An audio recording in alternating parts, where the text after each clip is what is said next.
Bismillahirrahmanirrahim. Assalamualaikum warahmatullahi wabarakatuh.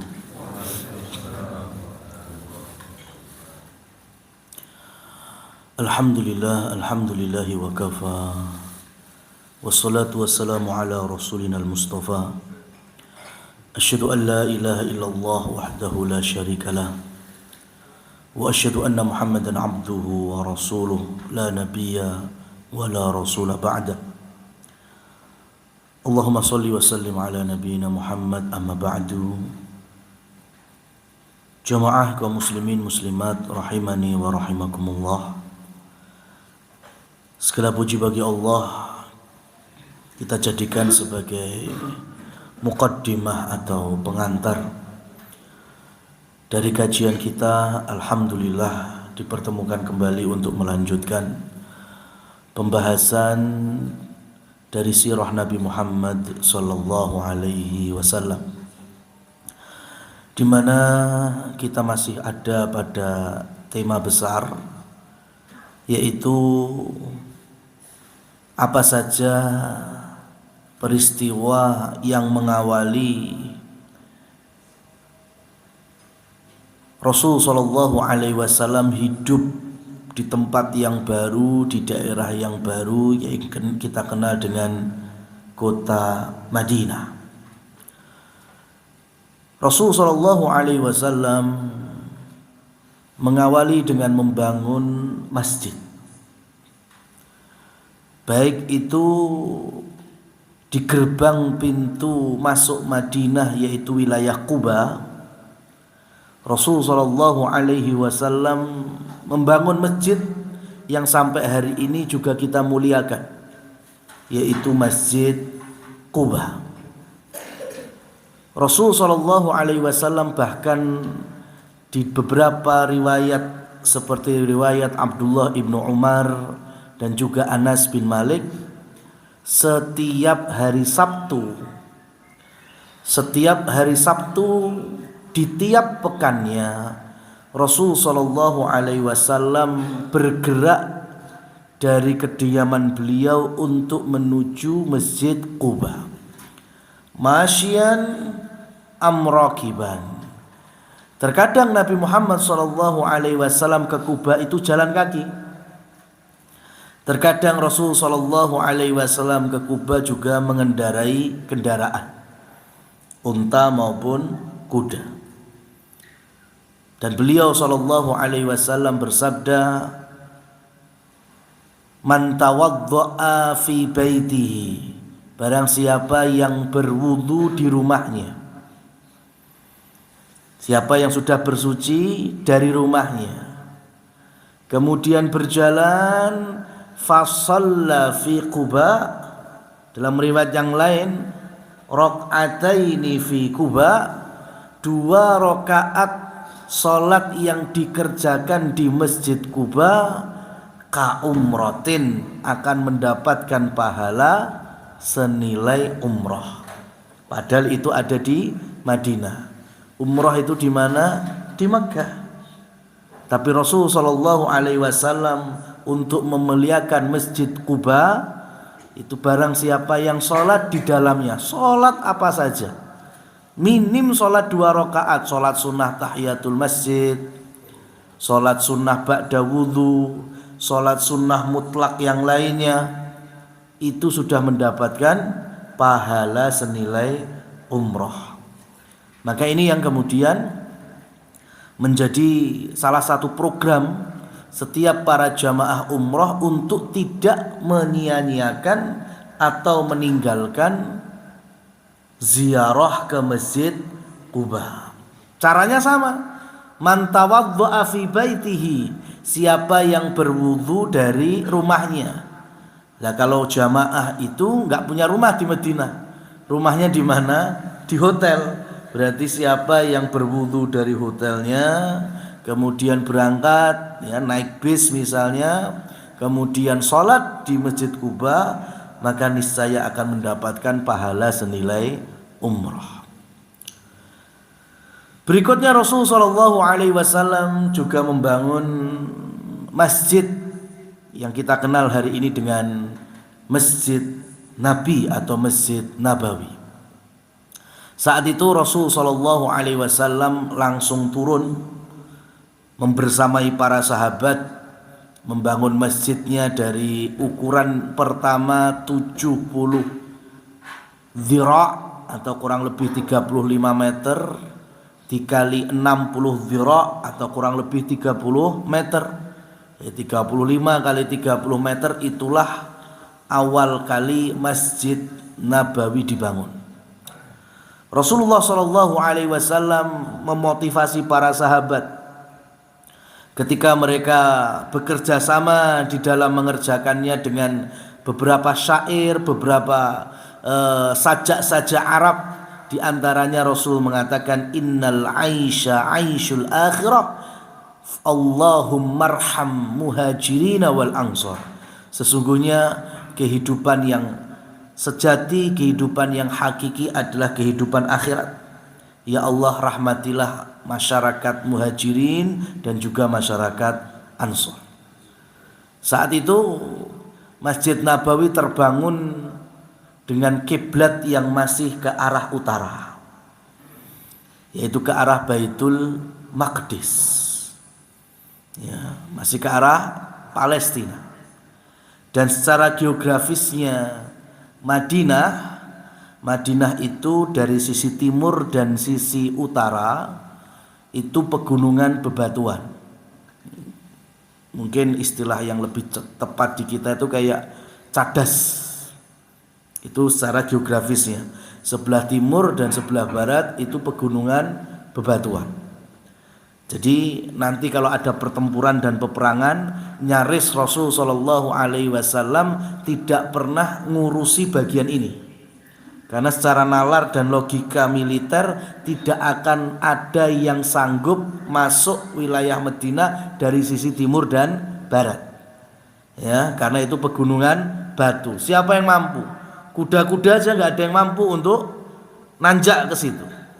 Kecuali nanti ketika kaum muslimin punya pasukan khusus dengan pemimpinnya Khalid bin Walid, hanya Khalid bin Walid dan sedikit dari pasukannya yang mampu punya skill untuk melewati cadas, ya, gerbang Madinah timur dan barat.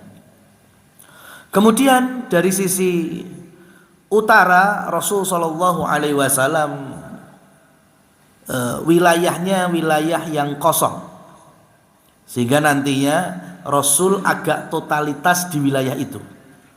Ya, kalau ada pertempuran, Rasul memberikan penjagaan oleh para sahabat, memerintahkan mereka untuk jaga-jaga di sana. Termasuk nantinya kalau kita sudah sampai di pertempuran perang Khandaq. Ya, makanya kapan digali paritnya dan di mana, maka tentunya jawabannya di sebelah utara. Karena disitulah tempat yang tidak ada batu cadas, kemudian juga jarang pemukiman, sehingga Rasulullah SAW mengantisipasi masuknya musuh dari wilayah utara. Makanya sampai hari ini, ya, masih ada Masjid Khandaq. Dulu disitulah checkpoint atau titik-titik poin para sahabat gali parit. Tinggal bagian selatan. Bagian selatan ini di zaman Rasul Shallallahu Alaihi Wasallam banyak sekali pemukiman Yahudi, di antaranya yaitu suku Bani Quraidah. Oleh karena itu Rasul Shallallahu Alaihi Wasallam di awal masuk Madinah beliau membuat perjanjian, di antaranya yaitu Piagam Madinah. Ya, apa isinya? Di antaranya seluruh warga Madinah, ya, yang mana hari itu masih ada suku-suku Yahudi, diajak sama-sama menjaga ketertiban dan ketenangan serta keamanan Madinah. Ya, maka ketika wilayah selatan dari Bani Quraidzahnya sepakat perjanjian ini, maka dirasa Madinah aman sudah dari segala sisinya, mau timur, mau barat, ya, mau utara, mau selatan. Nah, kemudian di tengah-tengah itulah Rasul Shallallahu Alaihi Wasallam membangun Masjid Nabawi. Melanjutkan pembangunan Masjid Nabawi, jamaah yang dirahmati Allah Subhanahu wa taala. Saat itu beliau memerintahkan para sahabat untuk membuat 3 pintu. Ya, membuat 3 pintu. Jadi kiblatnya tadi ke arah mana? Ke arah utara. Berarti pintunya dibikinnya timur, barat, selatan. Ya, utaranya nggak dikasih pintu. Kenapa? Karena itu arah kiblatnya. Ya, jadi cuma 3 pintu. Kemudian Rasulullah SAW menutup atau memberikan atap Masjid Nabawi itu dari pelepah-pelepah kurma. Ya, usuknya juga dari kayu-kayu kurma, dedaunan kurma dijadikan atapnya. Ya, itu hanya dibikin 3 baris atau 3 sof. Setiap sofnya itu ada 6 tiang. Berarti kalau 3 baris ke belakang, 6 kali 3 berarti ada berapa tiang? 18 tiang. Itulah pertama kali Masjid Nabawi, 18 tiang. Hari ini sudah ada kurang lebih 280 tiang. Sudah melebar berapa persen itu? Di zaman Rasul SAW itu cuma 18 tiang. Ya, jadi itu yang hadap ke kiblat, ke utara. Yang belakang, ya, dari 3 baris ke belakang sudah nggak ada atapnya sama sekali. Ya, yang diatepi itulah yang difungsikan untuk sholat. Ya, karena sahabat saat itu masih berapa? Muhajirin dan Ansor masih cukup itu. Ya. Rasul SAW kurang lebih 16 bulan. 16 bulan dalam posisi seperti itu Masjid Nabawi. Lantainya ya lantai-lantai hasba wa turab. Ya, jadi pasir dan beberapa kerikil-kerikil ya dijadikan alasnya. Enggak ada marmer sampai seperti hari ini. Sampai kemudian Allah Subhanahu wa taala turunkan firman-Nya, "Fawalli wajhaka syatral Masjidil Haram." Arahkan kiblatmu, ya, wajahmu ketika sholat, hai Muhammad, ke arah Masjidil Haram. Yang Baitul Maqdis ke arah utara, Masjidil Haram ke arah selatan. Otomatis pindah 180 derajat. Maka Rasulullah SAW saat itu bukan di Masjid Nabawi. Ayat perpindahan kiblat itu di salah satu suku di Bani Salamah. Jadi Rasul dalam salah satu riwayat sholat duhur ada yang mengatakan sholat asar. Ya. Ketika di salah satu sholat itu, anggaplah kita ambil riwayat ketika sholat duhur. Rasul di Bani Salamah. Kemudian sholat bersama suku Bani Salamah. Kemudian turun ayat fawalli wajhaka syatrul Masjidil Haram. Maka mulai hari itu atau mulai saat itu yang awalnya, dan itu di rakaat yang kedua. Ya, di rakaat yang kedua. Jadi rakaat pertama, rakaat yang kedua itu Rasul SAW bersama sahabat Bani Salamah itu masih hadap ke utara. Sampai kemudian Allah turunkan ayat fawalli wajhaka syatral Masjidil Haram. Jadi setelah tahiyat awal Rasul SAW berbalik badan dan diikuti oleh para jamaah hari itu berubah ke arah selatan. Ya, itu di wilayah Bani Salamah. Dan untuk mengingatkan peristiwa ini, di daerah itu hari ini sudah dibangun masjid yang dikenal dengan Masjid Qiblatain. Ya, masjid yang disitulah Rasul SAW mengalami perpindahan kiblat. Ya, nggak sedekat hari ini, mungkin cuma 5 menit, 7 menit sudah sampai Masjid Nabawi. Hari itu masih jalan. Jadi Masjid Nabawi itu baru mulai berubah arah kiblatnya waktu maghrib. Apalagi Kuba. Kuba itu baru berubah arah kiblatnya subuh. Karena dulu belum ada WA grup takmir masjid. Ya kan? Belum ada. Infonya nggak seperti hari ini. Ya, Rasul di Bani Salamah zuhur itu udah berubah. Ya, asar mereka sudah langsung hadap ke selatan. Itu untuk Bani Salamah. Untuk Masjid Nabawi belum dengar info ini. Ya, berita ini baru sampai sebelum maghrib. Sehingga perubahan arah kiblatnya kapan? Di waktu maghrib. Kuba yang lebih jauh, ya 5 atau 6 kilo dari Masjid Nabawi. Sehingga Kuba atau Masjid Kuba itu baru tahu berita ini malam harinya. Sehingga berubahnya arah kiblat untuk Masjid Kuba itu waktu subuh besoknya. Itu yang terjadi. Sehingga ketika di Masjid Nabawi kiblatnya sudah berubah, maka besoknya Rasulullah Shallallahu Alaihi Wasallam merubah arah, sehingga tadi pintunya ada 3 yang dibangun barat, timur, sama selatan, karena utara adalah arah kiblat. Karena sekarang ngadepnya ke selatan, pintu yang selatan ditutup. Ya, yang utara yang belum ada pintu dibikin pintu, sehingga tetap ada 3 pintu, timur, barat, dan utara. Nah, kemudian Rasul Shallallahu Alaihi Wasallam bersama sahabat tinggal geser atapnya. Atapnya tadi sama tiang-tiang ada berapa baris? 3 baris. Itu digeser 2 sop. 2 sop digeser, ganti yang ke arah selatan. Berarti sisa ada berapa sof? 1 sof. Jadi Masjid Nabawi bisa gambarkan ya, 2 sof ngadep selatan, sama 1 sofnya tidak dirubah sama sekali, tidak diikut dipindah atau digeret. Rasulullah SAW kemudian nambah lagi, ya, nambah lagi untuk yang tempat sholat 1 sof lagi. Jadi tetap 3 ditambahi 1 sof belakang. Nah, kenapa 1 sof ini tidak dipindah? Rasulullah SAW membuat tempat bagi sahabat-sahabat yang tidak punya rumah, ya, tapi mereka terus membersamai Rasulullah SAW di dalam mendengarkan ilmu, mendengarkan hadis-hadis dari beliau yang kemudian dikenal dengan Ashabus Suffah atau Ahlus Suffah. Ya, disitulah tidurnya.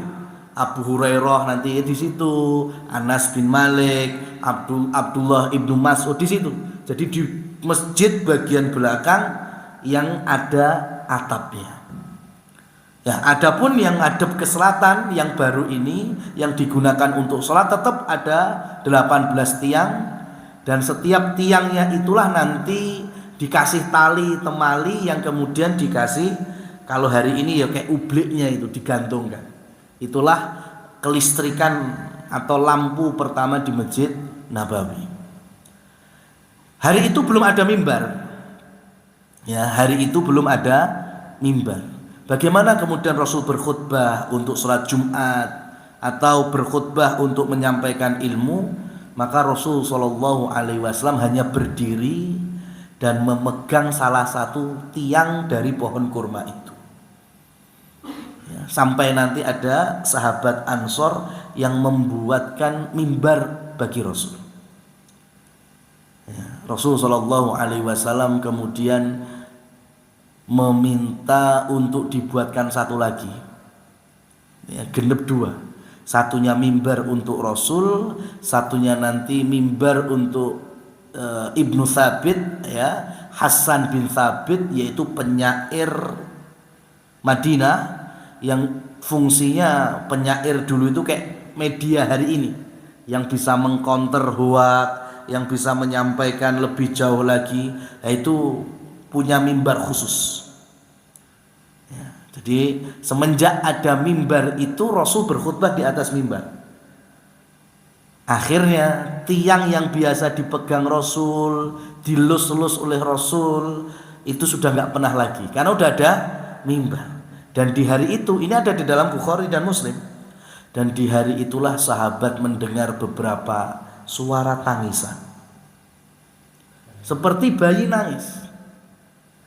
Ya, ternyata sopo perasaan kayak nek bayek neng gini. Ya, diperhatikan fokus, ternyata suara tangisan itu muncul dari tiang kurma yang biasa dipegang oleh Rasul Shallallahu Alaihi Wasallam. Ya. Nah, itulah tiang kurma itulah yang dulunya menjadi mihrabnya Rasul Shallallahu Alaihi Wasallam sebelum ada mihrab Nabi hari ini. Jadi Rasul Shallallahu Alaihi Wasallam mengetahui tangisan pohon kurma tiang itu, Rasul elus-elus, ya, Rasul ajak ngomong. Ya, dan ini juga bagian dari nubuat, tanda kenabian dan juga mukjizat Rasul Shallallahu Alaihi Wasallam untuk benda-benda yang mungkin kita melihatnya benda mati. Karena di saat Allah Subhanahu Wa Taala yastafi, Allah mengistimewakan minal malaikati wan nasim wan nabiyina minan nas. Ketika Allah mengistimewakan sebagian malaikatnya, Allah juga mengistimewakan sebagian manusianya untuk dijadikan nabi. Dan setiap para nabi maupun rasul, Allah pasti berikan keistimewaan, salah satunya yaitu mukjizat. Semua para nabi dan rasul. Ya, dari manusia yang pertama, nabi yang pertama yaitu Adam alaihissalam, Allah berikan mukjizat apa enggak? Tetap Allah berikan mukjizat. Ini yang disampaikan oleh para ulama. Pertanyaannya, mukjizat Nabi Adam itu ndek sapa ngurung ndek musuh? Rata-rata mukjizat itu Allah berikan untuk melemahkan atau mematahkan argumentasi musuh yang tidak mau beriman, yang tidak mau masuk agama tauhid, tidak mengimani Allah. Ya, Allah tunjukkan kebesarannya melalui mukjizat kepada para nabi dan rasul. Nah, dan sekarang Nabi Adam belum punya musuh. Ya, tapi tetap para ulama menyebutkan Nabi Adam itu juga Allah berikan mukjizat. Ayo, mukjizatnya Nabi Adam terus apa itu? Mukjizat beliau sebagaimana penjelasan para ulama adalah penciptaannya itu mukjizat. Ya, diciptakannya Nabi Adam yang sebelumnya tidak ada kamus manusia, ya, tidak pernah ada ciptaan berjenis manusia, maka kemudian Allah Subhanahu wa taala memerintahkan Jibril untuk turun ke muka bumi. Perintah Allah, ambil sebagian tanah di muka bumi ini.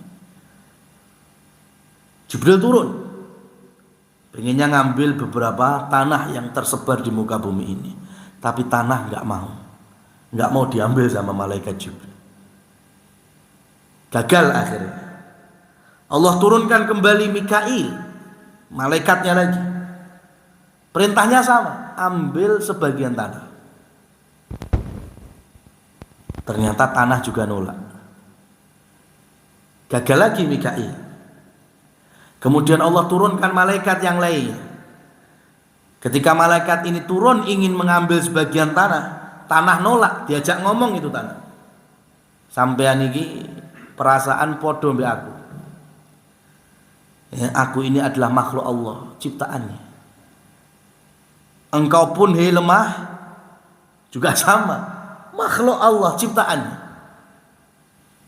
Dan karena ciptaan Allah, maka aku pun wajib mematuhi perintah Allah. Aku datang ke sini atas perintah Allah. Aku ingin mengambil kamu sebagian dari tanahmu, itu juga atas perintah Allah. Maka kalau kamu merasa makhluk Allah dan ciptaannya, harusnya juga sama-sama taat. Ayo, piye gelem ora tak jupuk? Akhirnya tanah itu rela untuk diambil malaikat ini, dibawa ke langit.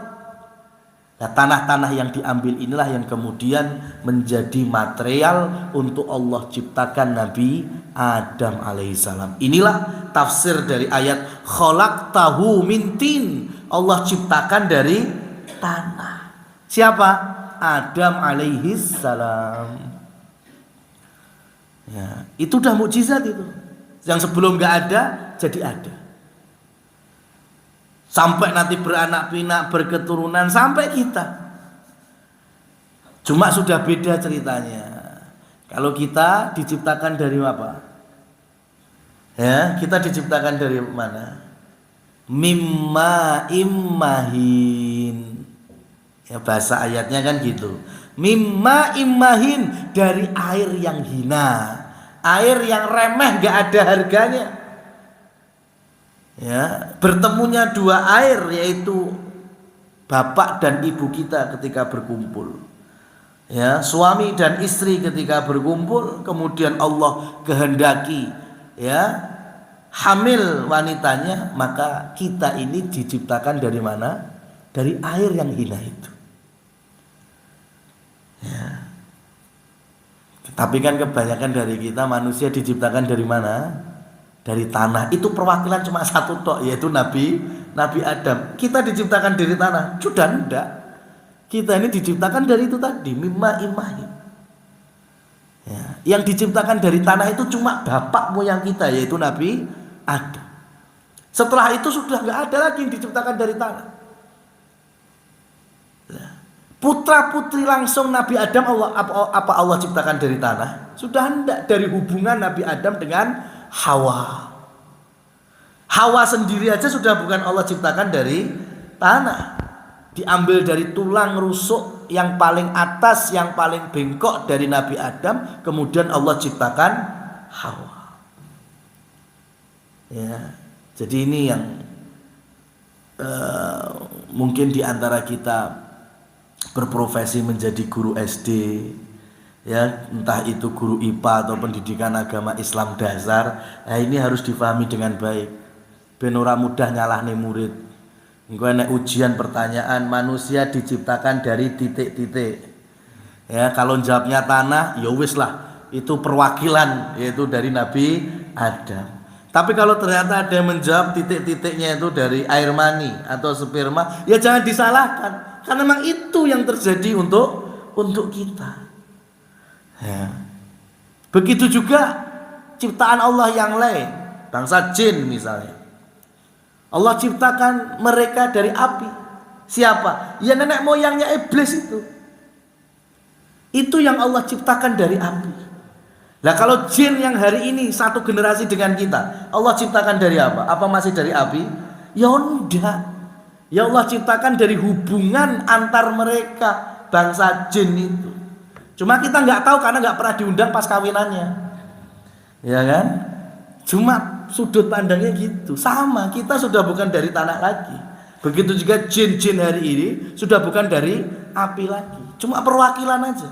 Nenek moyang mereka itu yang Allah ciptakan dari api, sebagaimana kita, ya Nabi Adam lah yang Allah ciptakan dari tanah. Wa 'allama Adam al-asma'a kullaha thumma 'aradhahum 'alal malaikah. Kemudian Allah berikan kelebihan. Ini mukjizat berikutnya, yaitu Allah berikan pengetahuan, ilmu kepada Nabi Adam. Saking mulianya sampai nanti kemudian Allah perintahkan malaikat bersujud kepadanya. Nah, ilmu ini apa? Pengetahuan ini apa? Yaitu al-asma'a kullaha. Ini yang kemudian para ulama menafsirkan macam-macam, di antaranya yaitu skill di dalam bahasa. Nama-nama semuanya ini.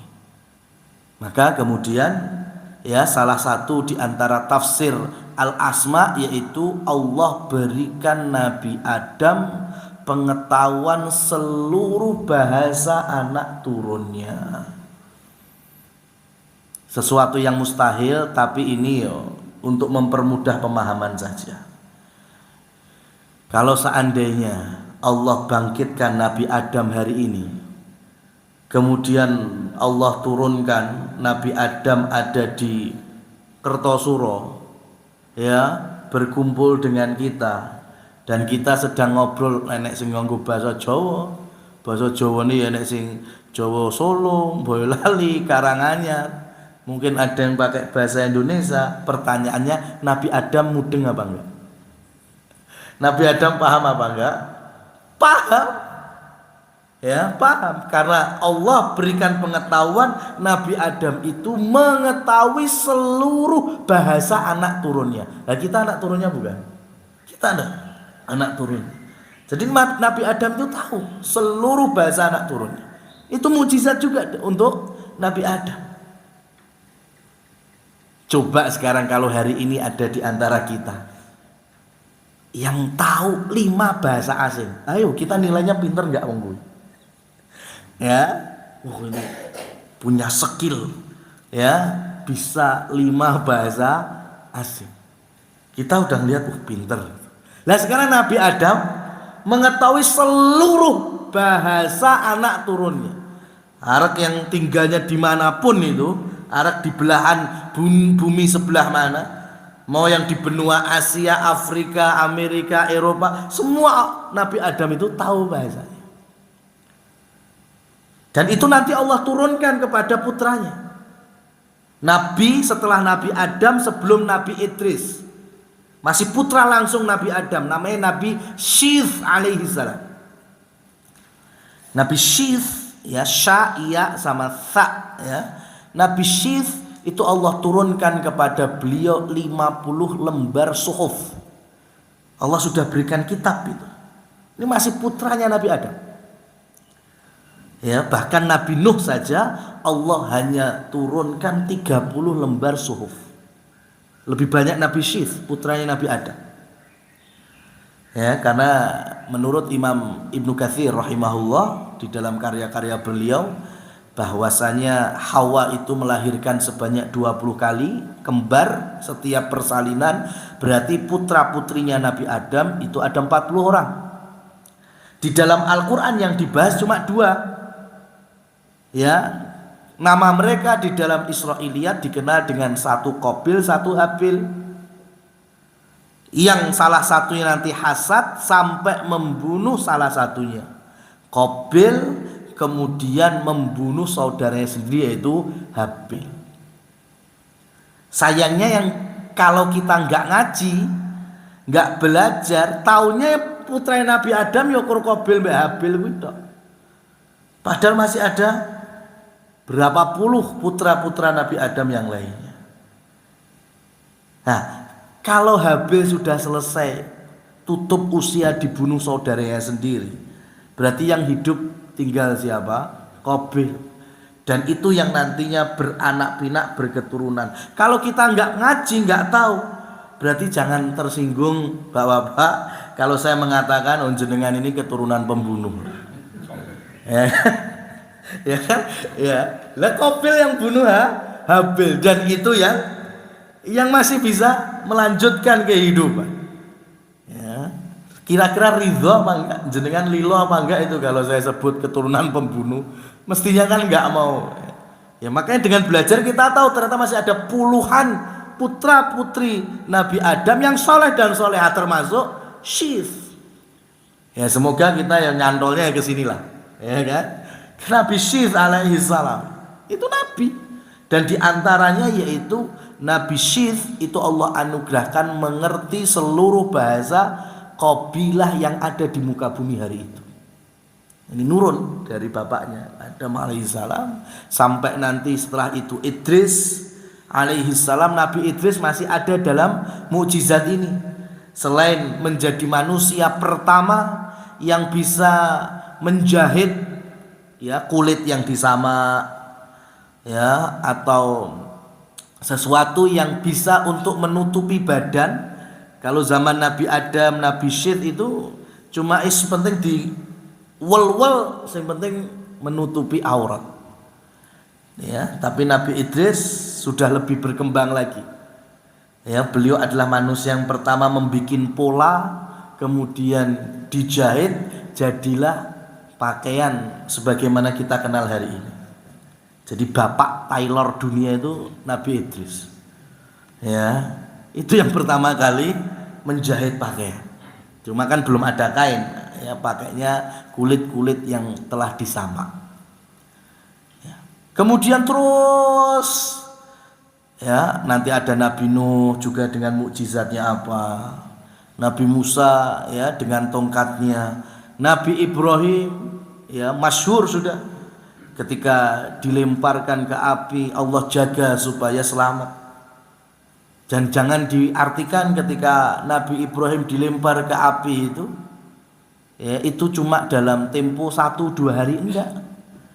Nabi Ibrahim itu dilempar ke api itu ada yang meriwayatkan 40 hari, bahkan riwayat paling panjang yaitu 80 hari. 80 hari dalam kubangan api. Tapi Allah Subhanahu wa taala telah berfirman kepada apinya, kuni bardan wa salaman ala Ibrahim. Hei geni, dadiyo anyep adem, ya, dan menyelamatkan bagi siapa? Ibrahim. Ini ayat lengkapnya seperti ini, ya. Ya nar, ya kuni bardan wa salaman ala Ibrahim. Wahai api, jadilah dingin, ya, dan menyelamatkan untuk Ibrahim. Ya, jadi lengkap, ya, dingin dan menyelamatkannya untuk siapa? Untuk Nabi Ibrahim. Karena kalau tidak ada ala Ibrahim, ya, Allah hanya berfirman perintahkan, hei api jadilah dingin, maka sampai hari ini pun api akan anyep. Tapi bukti nih, api hari ini dingin apa masih panas? Ya, masih panas. Karena Allah Subhanahu wa taala perintahkan dinginnya api hanya di saat Nabi Ibrahim disiksa oleh Namrud itu saja. Berarti ketika sudah selesai, api kembali normal, itu panas lagi. Ya, jadi ada tambahannya khusus ala Ibrahim. Dan para rasul selanjutnya sampai Rasul kita Muhammad sallallahu alaihi wasallam. Allah berikan mukjizat, Allah berikan kelebihan, ya, tanda-tanda kenabian yang banyak sekali, dan yang paling besar dan abadi adalah Al-Qur'an. Hampir di setiap peristiwa sirah Nabi Muhammad sallallahu alaihi wasallam, ya, Allah tunjukkan kebesarannya melalui mukjizat nabi-nabinya ini. Ketika masyarakat Mekah, ya, masyarakat Quraisy meminta bahwa kalau Muhammad ini adalah utusan Allah, tunjukkan, ya, tunjukkan kepadamu bahwa engkau itu betul-betul manusia pilihan yang dipilih oleh Allah. Maka Nabi kemudian mengajak mereka untuk naik Jabal atau bukit Abul Qubais. Ya, itu di Mekah sampai hari ini masih ada. Kalau ikonnya selain Ka'bah Mekah adalah Zamzam Tower atau Burjus Sa'ah, maka di belakang Zamzam Tower itu ada perbukitan batu. Itulah yang dikenal dengan Jabal Abul Qubais. Masyarakat Mekah diajak naik oleh Nabi Muhammad SAW. Ya, riwayat menyebutkan terjadinya pada malam 14 Dzulhijjah. Berarti selepas hari apa sebelumnya? Hari Tasyrik. Ya, selepas hari Tasyrik. Ya, kan 10-nya Idul Adha, 11, 12, 13-nya adalah hari Tasyrik. Maghrib wis pindah hari, yaitu tanggal 14. Nah, malamnya itu diajak orang-orang masyarakat Mekah untuk menyaksikan langit. Tanggal 14 Dzulhijjah itu kira-kira kalau nonton langit rembulannya gimana? 14 Dzulhijjah berarti rembulannya purnama. Di pertengahan bulan itu. Maka kemudian Rasul sallallahu alaihi wasallam dengan salah satu jarinya, yaitu telunjuknya, disaksikan seluruh masyarakat Mekah, baik yang beriman maupun yang tidak, bulan itu terbelah. Mukjizat ini. Dan ini nyata benar 100%. Kenapa? Karena diabadikan dalam Al-Quran. Iqtarabatis sa'atu wansyaqqal qamar. Ya, kiamat sudah semakin dekat, rembulan telah terbelah. Jadi terbelahnya rembulan itu bagi orang beriman sudah diyakini ketika baca Quran ini. Nggak perlu nunggu penelitian NASA baru berapa tahun ini toh. Ya, yang mereka masih hipotesa itu. Seakan-akan barangkali sepertinya bulan ini pernah terbelah. Itu versi NASA. Kita bukan sepertinya lagi, pernah 100%. Ya, karena Al-Qur'an menyebutkan itu. Melalui apa? Melalui mukjizat Nabi Muhammad sallallahu alaihi wasallam. Kita yakini itu. Cuma yang namanya mukjizat itu semuanya datang atas izin dan kehendak Allah Subhanahu wa taala. Ya, tidak mesti setiap hari Rasul kalau bahasa kita lagi gabut nih, ya kan? Terus ngajak nih, ayo ora percaya, ayo bulan tak belah. Enggak seperti itu. Makanya mukjizat ya itu tidak pernah bisa didemonstrasikan. Rasul sallallahu alaihi wasallam ya ketika di beberapa peristiwa para sahabat kelaparan, kemudian dari sela-sela jari jemari beliau keluar air, itu mukjizat.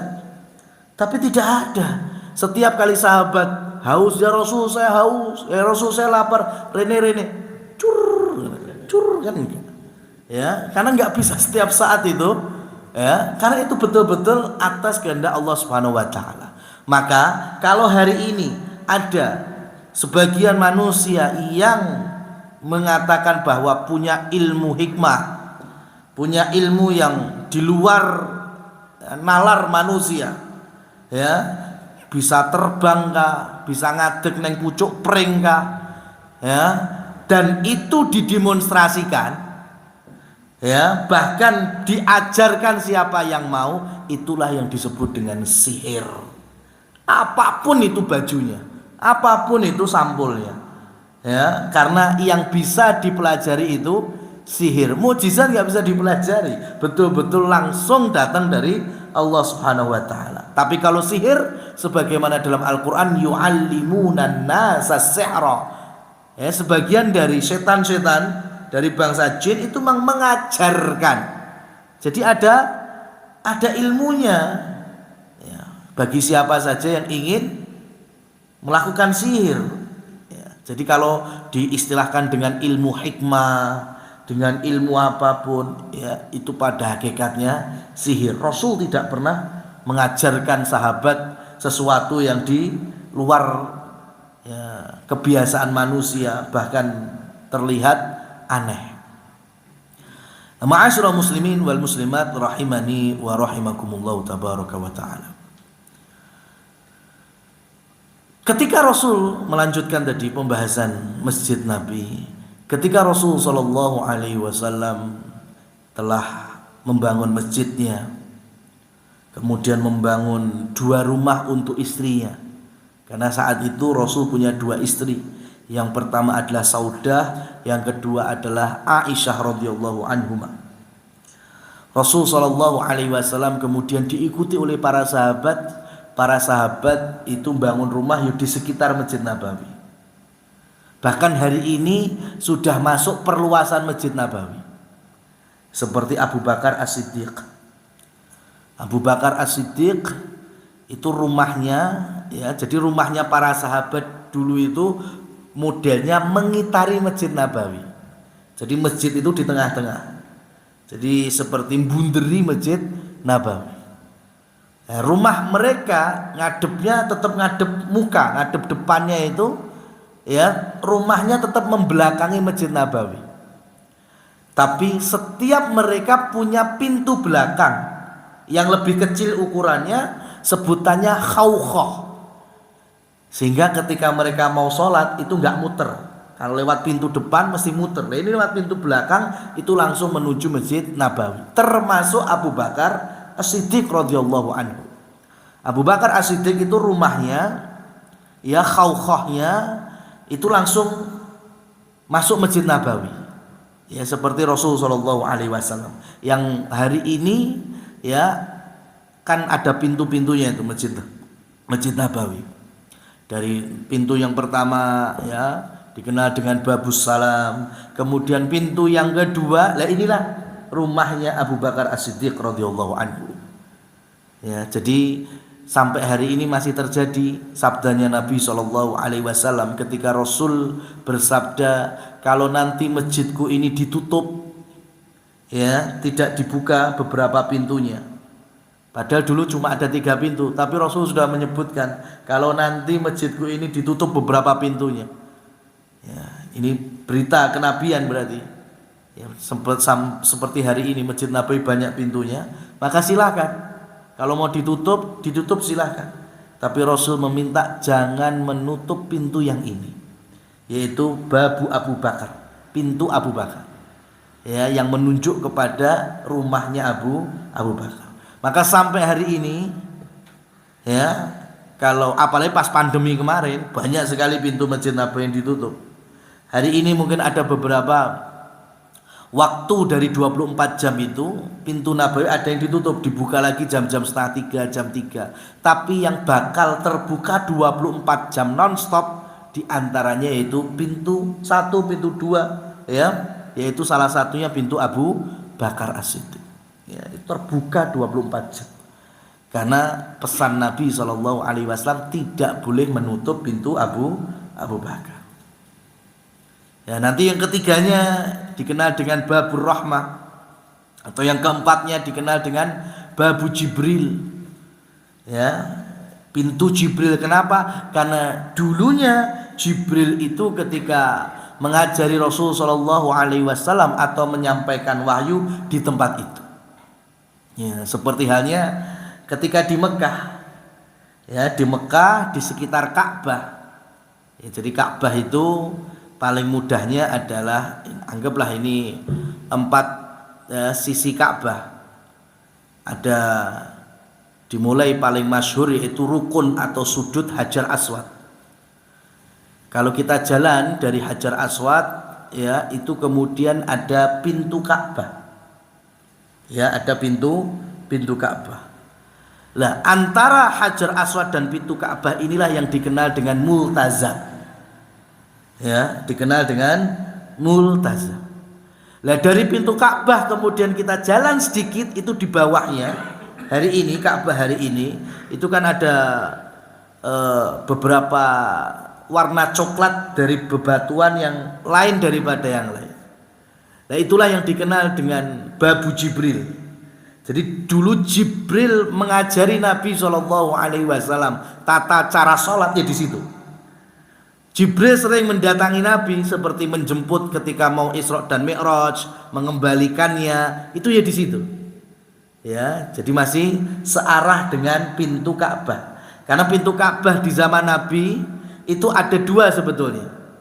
Ya, pintu Ka'bah hari ini sama pintu Ka'bah yang ke arah Hijr Ismail, dikenal dengan Babu Taubah. Ya, tapi sekarang sudah nggak ada ya. Ya, jadi kalau kita jalan terus dari pintu Ka'bah hari ini terus jalan, ada sudut yang berikutnya yaitu rukun atau sudut Iraqi. Ya, jadi kalau ditarik ke sana itu sampai negeri Irak dan sekitarnya. Ya, kemudian masuk wilayah Hijr Ismail. Kemudian sudut yang sini dikenal dengan rukun Syami atau sudut Syami. Jadi kalau ditarik ke sana ya sekitar wilayah Syam, Palestina, Yordania, Libanon, Suriah, Damaskus ya di situ. Ya, baru nanti kemudian kita keliling lagi jalan, nggak ada apa-apa. Sampai sudut yang terakhir yang keempat yaitu rukun Yamani. Ini kalau ditarik ke sana berarti sampai negeri Yaman. Tarik sana lagi sampai India. Ya, tarik sana lagi sampai Aceh, Padang, tarik lagi ya sampai Kertosuro, Boyolali, ya kan, dan sekitarnya. Jadi kita ini kalau kiblatnya ke arah barat, itu ke Ka'bahnya ke arah mana? Sekitar rukun Yamani ini. Jadi kiblat kita ini ya di sekitar rukun Yamani. Ya, dan kita ini posisinya hanya wajhul kiblah. Karena menghadap kiblat itu ada 2, ada ainul kiblah. Itu bagi orang Mekah, khususnya yang sekitar Masjidil Haram. Karena Ka'bah di hadapan mereka, itu nggak boleh geser sedikit pun. Karena Ka'bah ada di hadapannya, ya harus presisi betul itu, ya. Itu bagi orang-orang sekitar Masjidil Haram atau Ka'bah. Lah kita ini bukan ainul kiblat, kita ini masuk wajhul kiblat, yaitu yang mengarah searah kiblat. Nah, kita di Indonesia, arah kiblatnya Ka'bahnya di mana? Di Mekah. Berarti dari mata angin kemana? Ke barat. Sudah, selagi kita sholat ngadep mulon, sah sholatnya. Nggak usah dipermasalahkan. Kurang berapa koordinat ngono. Oh, langsung masjidnya dibongkar. Ya, nggak usah menyusahkan diri. Ya, bagi kita itu yang penting searah dengan kiblat. Nggak harus persisi. Ya, yang penting ngadep mulon sah sudah. Ya, yang harus tepat itu mereka yang ada dalam ainul qiblah. Kalau kita hanya wajhul qiblah. Ya. Lawang yang di sana aja biasa. Jenengan kalau hari ini lihat live streaming, ya Mekah itu Masjidil Haram, itu hari ini tuh imamnya sudah nggak di depan Ka'bah. Ya, imam hari ini sudah nggak di depan Ka'bah karena ada perluasan Masjidil Haram. Imam hari ini itu ada di lantai 1, di atas. Ya, kalau pengen tahu hari ini kalau live streaming itu dari bagian Ka'bah, setiap waktu sholat wajib itu pasti ada wilayah yang kosong plong, nggak ada orang sama sekali. Ya, umpamanya di sini ada jamaah, di sini ada jamaah, di sini ada jamaah, di sini kosong. Disitulah arahnya imam. Ya, disitulah arahnya imam. Tapi di lantai 1 imamnya. Ya, tapi di depannya nggak ada satupun manusia. Nanti bisa dipraktekkan. Coba zuhur nanti, coba live streaming zuhurnya sana. Itu di sekitar Ka'bah mesti ada satu bagian yang kosong, nggak ada manusianya. Hanya dijaga oleh tentaranya aja. Berarti itu kalau ditarik lurus itu di atas itulah imamnya. Hari ini. Kalau dulu kan di depan Ka'bah, entah itu di posisi dekat Multazam atau di antara Hajar Aswad dan Rukun Yamani, itu beberapa waktu yang lalu.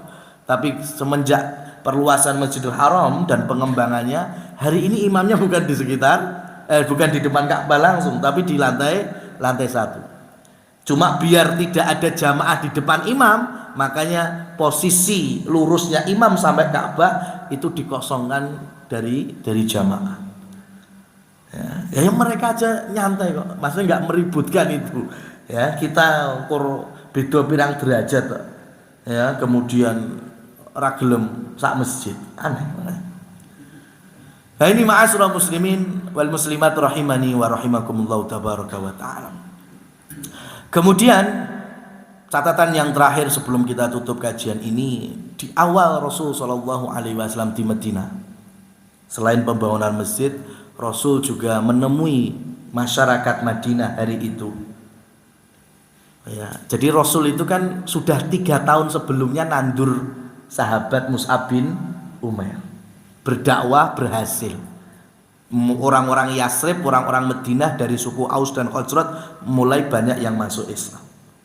Ketika Rasul sudah hijrah, ya dalam riwayat Bukhari dan Muslim Rasul bercerita itu, qadimtu walakum yaumani tal'abuna fihima. Aku datang ke sini, aku datang kepada kalian, ternyata kalian punya 2 hari yang kalian bersenang-senang bermain-main dalam 2 hari itu. 2 hari ini apa? Dalam tafsir hadisnya yaitu hari Nairus dan Mihrojan. Nairus itu apa? Nairus itu adalah perayaan pergantian tahun Persia. Sampai hari ini orang-orang Teheran Iran itu setiap tahunnya pasti merayakan. Jadi Persia itu juga punya kalender di mana setiap tahunnya itu pergantian tahunnya itu mereka rayakan. Dan Madinah, masyarakat Madinah sebelum masuk Islam itu getok tular agama dan budaya itu rata-rata dari Persia. Ya, bukan dari Romawi. Dekatnya ke Persia. Ya, jadi itu yang pertama, Nairus. Hari raya Nairus, perayaan pergantian tahun baru Persia. Yang kedua Mihrojan. Mihrojan itu perayaan pergantian musim. Jadi kalau sudah ganti musim apa itu dirayakan oleh orang-orang Persia dan diikuti oleh masyarakat Madinah. Maka Rasul Shallallahu Alaihi Wasallam meluruskan hal ini. Aku datang kepada kalian, kalian punya 2 hari yang bersenang-senang bermain-main, kalian rayakan. Waqad abdalakumullahu khairam minhuma yaumal fitri wa yauman nahri. Mulai hari ini Allah telah menggantikan untuk kalian 2 hari raya yang lebih baik dari yang kalian kerjakan hari ini, yaitu hari raya Idul Fitri dan hari raya Nahr, yaitu hari raya Idul Adha. Artinya Rasul Shallallahu Alaihi Wasallam meluruskan, Persia punya kalender yo karepe, tapi kalian dilarang ikut-ikutan perayaan mereka karena orang Persia Majusi, kafir, bukan Muslim seperti Rasul Shallallahu Alaihi Wasallam dan para sahabatnya. Kalau seandainya masyarakat Madinah hari itu dekatnya dengan Romawi dan merayakan perayaan orang-orang Romawi, mesti yang diluruskan oleh Rasul apa? Ya perayaan Romawi. Ya, Rasul itu kan lahir Masehi sudah ada 570 atau 571 Masehi. Itu lahirnya Nabi. 40 tahun berikutnya berarti 610 611 Masehi Rasul jadi Nabi. Dan masa kenabian, masa dakwah 23 tahun. Rasul lahir saja sudah ada kalender Masehi. 40 tahun berikutnya jadi Nabi, 23 tahun menjadi Rasul. Secara historis sekarang, kira-kira Nabi ngalami pergantian tahun Masehi apa enggak? Jelas, ya, secara historis kan jelas 23 kali setidaknya Rasul ngalami hal ini. Tapi sekarang mau di kitab hadis manapun, Bukhari, Muslim, Tirmidzi, Abu Dawud, seluruhnya tidak akan pernah diketemukan satupun hadis yang menyatakan Rasul ataupun beliau memerintahkan sahabat untuk kemudian merayakan Happy New Year. Ya kan? Padahal lebih duluan mana? Lebih duluan Masehi daripada Rasul Shallallahu Alaihi Wasallam. Kenapa? Karena memang itu bukan adatnya Muslimin dan memang bukan miliknya Muslimin. Makanya Rasul Shallallahu Alaihi Wasallam mewanti-wanti, seperti hanya Rasul mewanti-wanti supaya masyarakat Madinah tidak lagi merayakan Nairuz. Ya, cukup kita bersenang-senang dengan 2 hari raya yang kita miliki, yaitu Idul Fitri dan Idul Adha. Dan secara historis lagi, ya, nanti bisa jamaah googling itu. Namanya September secara bahasa itu diambil dari septa. Septa itu artinya yang ke-7. Okto itu yang ke-8. November berarti yang ke-9, Desember yang ke-10. Ya. Jadi namanya septa ini secara bahasanya. Ya, September itu yang ke-7. Sekarang saya mau tanya. Hari ini bulan September bulan yang keberapa? Nah, kok iso ya? Lah wong secara bahasanya aja itu yang ke-7, kok hari ini yang ke-9? Karena dulu itu ya dalam 1 tahun ya bulan pertama itu dimulai dari Maret. Ya. Ini saya nggak bicara dalil Quran hadis, ini historisnya saja. Coba dihitung dari Maret, April, Mei, Juni, Juli, Agustus, September. Nah, betul pas yang ke-7. Tapi hari ini kok jadi yang ke-9? Karena Romawi dulu ya ganti raja ya, agama sesuai dengan rajanya saat itu. Ya, sesuai dengan rajanya. Penguasa hari itu, diantaranya ketika Raja Romawi di hari itu mulai ngefan, ya ngefannya sama Dewa Janus, ya Dewa Janus itu yang modelnya itu dua rai, ya muka yang ke depan sama muka yang ke belakang. Wah itu disenangi sekali, ya oleh penguasa Romawi saat itu, sehingga kemudian lah ini yang cocok dijadikan awal tahunnya yang ini aja ini, Dewa Janus ini. lambangnya. Yang aturan berada di belakang kemudian dirubah ya berada di depan. Jadi Januari ya biar menjadi cocok nih, muka depan menyongsong waktu berikutnya, muka belakang yaitu yang telah berlalu. Maka kemudian dirubah Januari ya dari Dewa Janus itu posisinya di depan, kemudian Februari, Maret akhirnya yang nomor 3. Sehingga September jadi yang ke-9. Itu historisnya. Dan itu pure bukan milik kita, bukan milik kaum muslim. Ya, itu miliknya orang-orang Romawi yang rata-rata dulu adalah bagian dari masyarakat kufar, masyarakat kafir. Maka Rasulullah Shallallahu Alaihi Wasallam mewanti-wanti supaya kita tidak latah, tidak bermudah-mudahan untuk mengikuti perayaan-perayaan mereka. Wallahu a'lam bishawab. Semoga Allah Subhanahu wa ta'ala mengokohkan iman kita, tauhid kita, sehingga kita kokoh di atas akidahnya, tidak bermudah-mudahan tasyabbuh atau menyerupai ya perayaan-perayaan dari non muslim. Rabbana dzalamna anfusana wa illam taghfir lana wa tarhamna lanakunanna minal khasirin. Allahumma ya muqallibal qulub tsabbit qulubana ala dinik wa ya musarrifal qulub sarrif qulubana ila ta'atik. Allahumma inna nas'alukal huda wat tuqa wal afafa wal ghina. Allahumma inna nas'aluka ilman nafi'an wa rizqan thayyiban wa amalan mutaqabbala.